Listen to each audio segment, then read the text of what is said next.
Hello guys, welcome to my YouTube channel Job Seva। যদিহে আপোনালোকে apply কৰিব বিচাৰিছে নতুনকৈ ওলোৱা আসাম পুলিচ আসাম ফৰেষ্টৰ ভেকেঞ্চিটোৰ কাৰণে এই ভিডিঅ'টো আপোনালোকে সম্পূৰ্ণৰূপে চাওক, অলপো স্কিপ নকৰাকৈ। আপোনালোকে নিজে নিজৰ ঘৰতে গোটেই প্ৰচেছটো এপ্লাই কৰিব শিকি যাব, নিজে কৰিব পাৰিব নিজৰ মোবাইল ফোনৰ পৰা। প্ৰথমতে আপোনালোকে অপেন কৰিব লাগিব নিজৰ মোবাইল ফোন বা লেপটপত গুগল ক্ৰোম ব্ৰাউজাৰটো।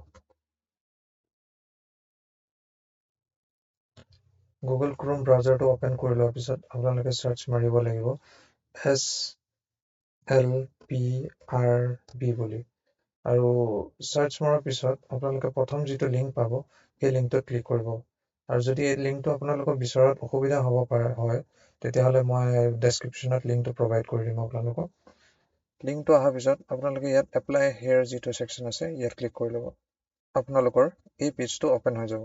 এই পেজটো অপেন হোৱাৰ পিছত আপোনালোকে তলত এই এপ্লাই অনলাইন অপশ্যনটোত ক্লিক কৰিব লাগিব। এপ্লাই অনলাইন অপশ্যনটোত ক্লিক কৰাৰ পিছত আপোনালোকৰ তাত এইটো পেজ খোল খাই যাব। এই পেজটোত আপোনালোকে এই ৰেজিষ্টাৰ নাও অপশ্যনটোত ক্লিক কৰিব লাগিব, যদিহে আপোনালোকে নতুনকৈ এপ্লাই কৰি আছে। যদি আপোনালোকে প্ৰথমতে আসাম পুলিচটো এপ্লাই কৰি ৰাখিছিলে, এতিয়া আসাম ফৰেষ্টটো এপ্লাই কৰিব বিচাৰিছে, তে আপোনালোকে লগ ইন কৰিব লাগিব। তো মই যিহেতু এজন নতুন কেণ্ডিডেটৰ কৰি আছোঁ, তেখেতৰ কাৰণে মই ৰেজিষ্টাৰ নাও কৰিছোঁ। ইয়াত আপোনালোকে সকলোখিনি ডিটেইলছ ভৰাব লাগিব। মই এফালৰ পৰা ভৰাই গৈছোঁ। যদি আপোনালোকে ল'ৰা হয় তে শ্ৰী ভৰাব, যদি ফিমেল হয় শ্ৰীমতী ভৰাব, মোৰ যেন ল'ৰা হয় তেনেহ'লে মই শ্ৰী ভৰাইছোঁ। ইয়াত আপোনালোকে নিজৰ নামটো ভৰাব, আৰু বহুত বেলেগ বেলেগ ধৰণৰ থাকে, তো আপোনালোকৰ মিডল নেমটো ভৰাব। যদি নাই ইয়াত একো ভৰাব নালাগে। আৰু লাষ্ট নেমত নিজৰ টাইটেলটো ভৰাব। ইয়াত দেউতাকৰ নামটো ভৰাব, মাদাৰ্ছ নেমত মাকৰ নামটো, আৰু ইয়াত নিজৰ ফোন নম্বৰটো ভৰাব। ফোন নম্বৰটো চিয়'ৰ হৈ ল'ব যে তাত OTP আহে, কাৰণ ইয়াত OTP সোমাব। ৰিচাৰ্জ থকা নম্বৰ এটাহে ভৰাব। ফোন নম্বৰটো ভৰাৰ পিছত ইয়াত আপোনালোকে নিজৰ এমপ্লয়মেণ্ট এক্সচেঞ্জৰ নম্বৰটো ভৰাই ল'ব। এমপ্লয়মেণ্ট এক্সচেঞ্জত আপোনালোকৰ যিটো যে ৰেজিষ্ট্ৰেশ্যন নম্বৰ থাকে সেইটো ভৰাব। আৰু যদিহে আপোনালোকৰ এমপ্লয়মেণ্ট এক্সচেঞ্জত এপ্লাই কৰা নাই, তেন্তে আপোনালোকে টপ ৰাইট কৰ্নাৰত আহি থকা ভিডিঅ'টোত ক্লিক কৰিব পাৰে। গোটেই ভিডিঅ'টোত দেখুওৱা হৈছে যে আপোনালোকে কেনেকৈ এমপ্লয়মেণ্ট এক্সচেঞ্জত এপ্লাই কৰিব পাৰে। আৰু তাৰপিছত আপোনালোকে ইয়াত নিজৰ হায়েষ্ট কোৱালিফিকেশ্যনটো ভৰাব লাগিব। যদি আপোনালোকে গ্ৰেজুৱেট হয় গ্ৰেজুৱেট ভৰাব, যদি মেট্ৰিক পাছ হয় HSLC ভৰাব, যদি হায়াৰ ছেকেণ্ডেৰী পাছ HS ভৰাব। নিজৰ ডিষ্ট্ৰিক্ট ছিলেক্ট কৰি ল'ব, জেণ্ডাৰটো ছিলেক্ট কৰিব, নিজৰ কাষ্টটো ছিলেক্ট কৰিব, general, OBC, SC, ST hills, ST plains যি হয় সেইটো ছিলেক্ট কৰি ল'ব। ইয়াত আপোনালোকে নিজৰ ডেট অফ বাৰ্থটো ভৰাব লাগিব। ইয়াত আকৌ আপোনালোকে ডেট অফ বাৰ্থটো ভৰাব লাগিব, দুবাৰ ভৰাব লাগিব আপোনালোকে ডেট অফ বাৰ্থটো। ডেট অফ বাৰ্থটো ভৰাই লোৱাৰ পিছত আপোনালোকে ইয়াত নিজৰ আধাৰ নম্বৰটো ভৰাব লাগিব। এই গোটেইখিনি ভৰাই লোৱাৰ পিছত আপোনালোকে এবাৰ ভালকৈ চেক কৰি ল'ব যে চব ডিটেইলছ আপোনালোকে ঠিককৈ ভৰাইছে নে নাই। ভালকৈ ভেৰিফাই হৈ লোৱাৰ পিছত আপোনালোকে এই বক্সটোত ক্লিক কৰি ল'ব। ক্লিক কৰি ৰেজিষ্টাৰ অপশ্যনটোত ক্লিক কৰি দিব। আপোনালোকৰ মোবাইলত এনেকৈ OTP এটা যাব। OTPটো আপোনালোকে ইয়াত ভৰাই ল'ব। ভৰাই লৈ ছাবমিট অপশ্যনটোত ক্লিক কৰি দিব। ছাবমিট হোৱাৰ পিছত আপোনালোকৰ ৰিক্ৰুটমেণ্ট আইডিটো জেনেৰেট হৈ যাব, যিটো আপোনালোকে এটা ফটো বা স্ক্ৰীনশ্বট মাৰি ৰাখিব, পিছত আপোনালোকৰ দৰকাৰ হ'ব পাৰে। এইটো হোৱাৰ পিছত আপোনালোকে গো টু লগ ইনত ক্লিক কৰিব। আপোনালোকৰ এই পেজটো খোল খাব। এই পেজটোত অহাৰ পিছত আপোনালোকে নিজৰ মোবাইল নম্বৰটো ভৰাব। মোবাইল নম্বৰটো ভৰাই নিজৰ ডেট অফ বাৰ্থটো ভৰাব। ডেট অফ বাৰ্থটো ভৰাই নিজৰ আধাৰ কাৰ্ডৰ নম্বৰটো ভৰাব। আধাৰ কাৰ্ডৰ নম্বৰটো ভৰাই আপোনালোকে লগ ইনত ক্লিক কৰি দিব। লগ ইনত ক্লিক কৰাৰ পিছত আপোনালোকৰ আগতে ভৰোৱা ডিটেইলছখিনি ইয়াত আহি যাব, আৰু যিখিনি ভৰোৱা নাই সেইখিনি আপোনালোকে ইয়াত নতুনকৈ ভৰাব লাগিব। যেনেকৈ আপোনালোকৰ নেশ্যনেলিটি ভৰাব লাগিব ইণ্ডিয়ান, নিজৰ ৰিলিজনটো ভৰাব লাগিব, আপোনালোকৰ যি ৰিলিজনৰ হয় ৰিলিজনটো ভৰাই নিজৰ ইমেইল এড্ৰেছটো ভৰাব লাগিব। যদি আপুনি দিব বিচাৰে দিব পাৰে, যদি দিব নিবিচাৰে নিদিলেও হ'ল। যিহেতু যিকেইটা ষ্টাৰ মাৰ্ক দিয়া থাকে সেইকেইটা মেণ্ডেটৰী দিবই লাগিব, আৰু যিহেতু ইমেইল এড্ৰেছত ষ্টাৰ নাই আপুনি নিদিলেও হ'ব। এডিশ্যনেল ফোন নম্বৰ দিব বিচাৰিলে দিব পাৰে, নিদিলে কথা নাই। নিজৰ আধাৰ নম্বৰটো ইয়াত আছে। ইয়াত আপোনালোকে এড্ৰেছত নিজৰ এড্ৰেছটো ভৰাব। নিজৰ ভিলেজখনৰ নাম দিব, নিজৰ পোষ্ট অফিচটোৰ নাম দিব, তাৰপিছত নিজৰ থানাখনৰ নামটো আপুনি ইয়াৰ পৰা ছিলেক্ট কৰি ল'ব, আৰু নিজৰ এৰিয়াৰ পিনক'ডটো দিব। যদি আপোনালোকে পাৰ্মানেণ্ট এড্ৰেছটো বেলেগ ৰাখিব বিচাৰিছে, তো ইয়াত আপুনি বেলেগকৈ ভৰাব পাৰে। যদি ছেমেই ৰাখিব বিচাৰিছে, তো ইয়াত আপুনি ক্লিক কৰি দিলেই হ'ল, তো ছেম আহি যাব। ছেম অহাৰ পিছত আপোনালোকে তললৈ স্ক্ৰল কৰি দিব। স্ক্ৰল কৰাৰ পিছত ইয়াত দেখিব do you have home guard certificate. যদি আপোনালোকৰ 3 বছৰ এক্সপিৰিয়েঞ্চ আছে হোমগাৰ্ডত, তো ইয়াত ছিলেক্ট কৰিব পাৰে। 1 বছৰ হ'লে ইয়াত কৰিব পাৰে। ইয়াত সিলেক্ট কৰা মতে আপুনি চাৰ্টিফিকেটটো সাবমিট কৰিব লাগিব যদি আপোনাৰ তাত নাই নো বুলি দিব যদি এনসিসি আছে যিখন আছে এখনত ক্লিক কৰিব যদি নাই নো এক্স সাৰ্ভিসমেন সকলে এক্স সাৰ্ভিসমেনত ইয়েস ক্লিক কৰিব আৰু যিসকল নহয় নো ক্লিক কৰিব ইয়াত আপুনি সেভ এণ্ড প্ৰচিড ক্লিক কৰিব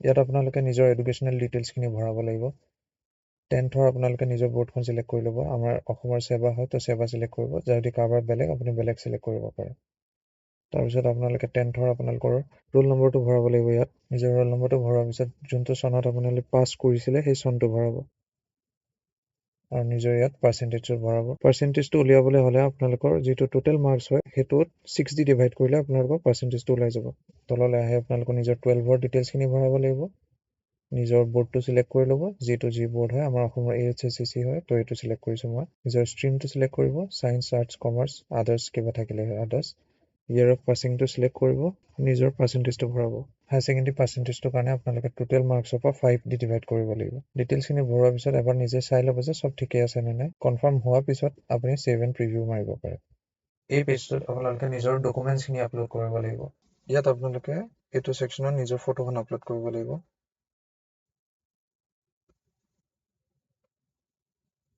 ফটোখন ইয়াত আহি যাব ইয়াত আপলোড অপশ্যনটো ক্লিক কৰি দিব তলৰ এইটো অপশ্যনত আপোনালোকে নিজৰ সিগনেচাৰটো দিব লাগিব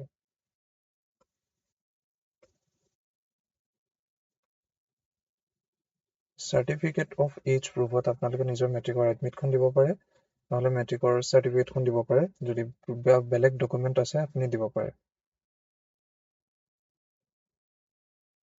মই মেট্ৰিকৰ এডমিটখন দি দিছোঁ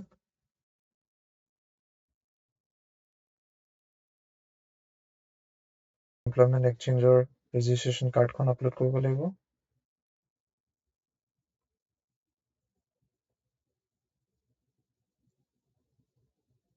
তলৰ এই ছেকশ্যনটোত আপোনালোকৰ ৰেজিষ্ট্ৰেশ্যন কাৰ্ডখন কেতিয়া ইছ্যু হৈছিলে সেই ডেটটো ভৰাব লাগিব যিটো আপোনাৰ ৰেজিষ্ট্ৰেশ্যন কাৰ্ডখনতে লিখা থাকে ডেট অফ ৰেজিষ্ট্ৰেশ্যন বুলি যিটো ডেট থাকিব আপুনি সেইটোৱে ভৰাব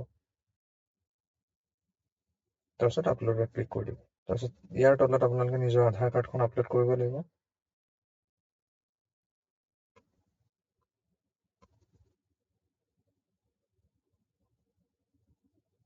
আধাৰ কাৰ্ডৰো আপোনালোকে নিজৰ ইছ্যু ডেটটো দিব লাগিব যিটো আপোনাৰ আধাৰ কাৰ্ডৰ ছাইডতে লিখা থাকে ইয়াত আপোনালোকে ভৰাব লাগিব ইছ্যু ডেটটো ভৰাই আপোনালোকে আপলোড ক্লিক কৰি দিব আধাৰ কাৰ্ড আপলোড কৰাৰ পিছত আপোনালোকে তলৰ ছেকশ্যনটোত PRC অপশ্যনটো পাব যিসকলৰ PRC আছে আপোনালোকে PRC ইয়াত আপলোড কৰিব পাৰে যিসকলৰ নাই তেখেতলোকে আপলোড নকৰিলেও হ'ব যিহেতু মেণ্ডেটৰী নহয় তাৰ তলৰ ছেকশ্যনটোত আপোনালোকে নিজৰ কাষ্ট চাৰ্টিফিকেটখন আপলোড কৰিব লাগিব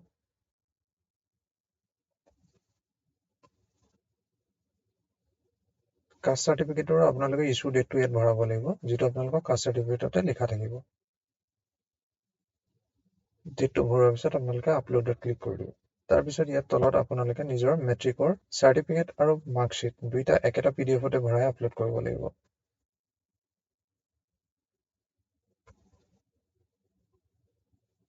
যেনেকৈ মই ইয়াত আপলোড কৰিছোঁ এখন চাব পাৰে চাৰ্টিফিকেট মেট্ৰিকৰ আৰু তলত এখন মাৰ্কশ্বিট ইয়াতো আপোনালোকে ইছ্যু ডেটটো ভৰাব লাগিব যিটো আপোনাৰ ৰিজাল্ট দিয়া ডেট হ'ব যিটো আপোনাৰ মাৰ্কশ্বিট আৰু চাৰ্টিফিকেট দুইটাতে একেই থাকিব ডেটটো ভৰোৱাৰ পিছত আপোনালোকে আপলোড ক্লিক কৰিব ইয়াৰ তলত আপোনালোকে নিজৰ 12ৰ কাগজখিনি ভৰাব লাগিব সেই একে মেট্ৰিকৰ সৈতে এই চাৰ্টিফিকেট আৰু মাৰ্কশ্বিট একেটা PDFতে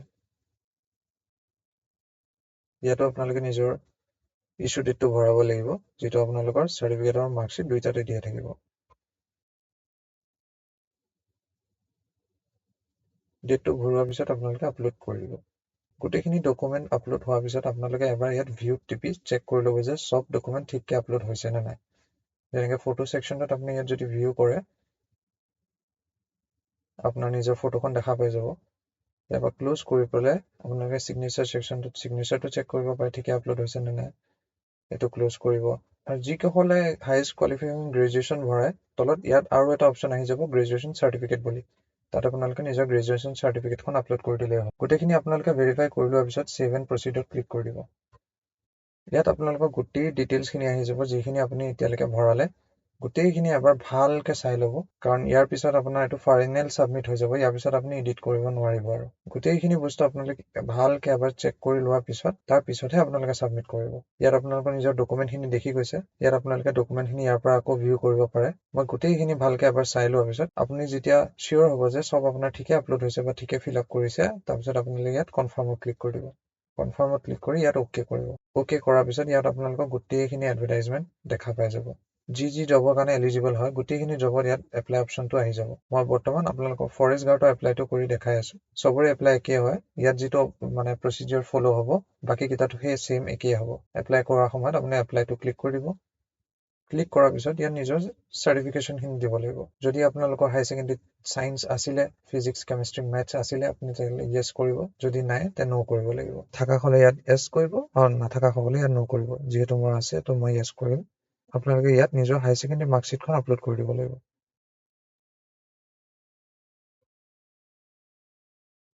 হায়াৰ ছেকেণ্ডেৰী মাৰ্কশ্বিটখন ইয়াত আপুনি দেখা পাই যাব। ইয়াত আপোনালোকে আকৌ হায়াৰ ছেকেণ্ডেৰী মাৰ্কশ্বিটৰ ইছ্যু ডেটটো ভৰাব লাগিব, যিটো আপোনাৰ পাছিং ডেট হয়।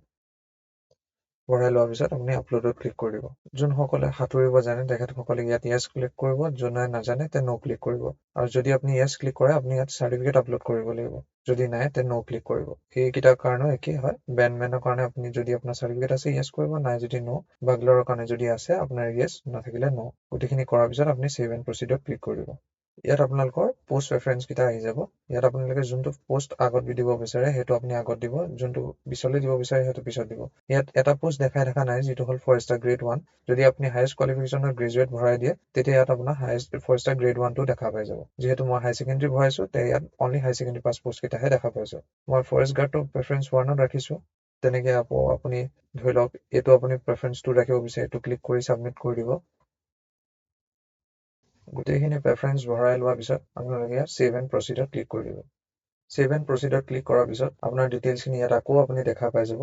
যিহেতু আপুনি এইখিনি অলৰেডি এবাৰ চাইছেই, তেওঁ যদি আপোনাৰ সন্দেহ আছে তে আকৌ এবাৰ আপুনি চেক কৰি ল'ব পাৰে। গোটেইখিনি আপুনি এবাৰ চেক কৰি লোৱাৰ পিছত আপোনালোকে নিজৰ প্ৰেফাৰেঞ্চ কেইটা চাই ল'ব পাৰে যে প্ৰেফাৰেঞ্চ ঠিকে ভৰালো নে নাই ভৰা। যদি কিবা ভুল হৈছে আপুনি পিছত গৈ আকৌ এডিট কৰি ল'ব। ইয়াত আপোনাৰ নিজৰ ডকুমেণ্টছখিনি আহি যাব, গোটেইখিনি যিখিনি আপুনি আপলোড কৰিলে। ইয়াত আহিব ইছ্যু ডেট কেইটা, সেইকেইটা ঠিকে বহাইছিল নে নাই আপুনি সেইটো চাই ল'ব। যদি নাই বহা আপুনি বেক গৈ ঠিক কৰি ল'ব।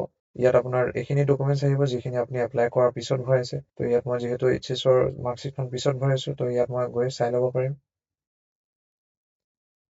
ইয়াত আহি গৈছে। এইখন আপুনি ভেৰিফাই হৈ লোৱাৰ পিছত চব আপুনি ভেৰিফাই কৰাৰ পিছতহে আপুনি ইয়াত ফাইনেল কনফাৰ্ম কৰিব। যদি ইয়াত আপুনি এবাৰ কৰি দিয়ে পিছত আপুনি ঠিক কৰিব নোৱাৰিব। ত' ফাইনেল কনফাৰ্ম ক্লিক কৰাৰ পিছত আপুনি ইয়াত অ'কে কৰিব। অ'কে কৰাৰ পিছত আপোনাৰ মোবাইলত এটা OTP যাব। OTPটো ভৰোৱাৰ পিছত আপোনালোকে ইয়াত ছাবমিট ক্লিক কৰি দিব। ছাবমিট ক্লিক কৰাৰ পিছত ইয়াত আপোনালোকৰ এনেকে ডাউনলোড একনলেজমেণ্ট শ্লিপ বুলি আহি যাব এই অপশ্যনটো। যিকেইটাত আপুনি এপ্লাই কৰি দিব তাৰপিছত ইয়াত এইটো অপশ্যন আহিব। যদি আপুনি বেলেগ কিবা এপ্লাই কৰিব বিচাৰিছে ছেইম প্ৰচিডিউৰ হয়। আপোনাক মই যিটো এইটো ভিডিঅ'ত দেখুৱালো, এপ্লাই ক্লিক কৰি যি ডকুমেণ্টছ আছে য়েছ ক্লিক কৰিব, যদি নাই আপুনি ন' ক্লিক কৰি এপ্লাই কৰি গ'লেই হ'ল। আৰু একনলেজমেণ্টটো ডাউনলোড কৰিবলৈ হ'লে ইয়াত ক্লিক কৰি ল'ব আপুনি। ক্লিক কৰাৰ পিছত ইয়াত আপোনালোকৰ একনলেজমেণ্টটো আহি যাব। তাৰপিছত ইয়াত থকা আপোনাৰ ডাউনলোড অপশ্যনটো ক্লিক কৰি দিব। ডাউনলোড অপশ্যনটো ক্লিক কৰাৰ পিছত ইয়াত প্ৰিণ্ট অপশ্যনটোত ক্লিক কৰি দিলে ছেভ কৰি থৈ দিব পাৰে। এইটোৱে আছিলে সম্পূৰ্ণ ভিডিঅ', কেনেকৈ আপোনালোকে অসম পুলিচ, অসম ফৰেষ্টত এপ্লাই কৰিব পাৰিব। যদিহে আপোনালোকে পিছলৈ কিবা প্ৰব্লেমৰ সন্মুখীন হয় এপ্লাই কৰাত, তে আপোনালোকে মোক কণ্টেক্ট কৰিব পাৰে। মোৰ টেলিগ্ৰামৰ লিংকটো মই ডেছক্ৰিপশ্যনত প্ৰভাইড কৰিছোঁ, আপোনালোকে তাত মোক কণ্টেক্ট কৰিলেই হ'ল। যদি আপুনি ভিডিঅ'টো চাই ভাল পালে, ছাবস্ক্ৰাইব কৰিবলৈ নাপাহৰিব আৰু লাইক কৰিবলৈ নাপাহৰিব ভিডিঅ'টো। ধন্যবাদ।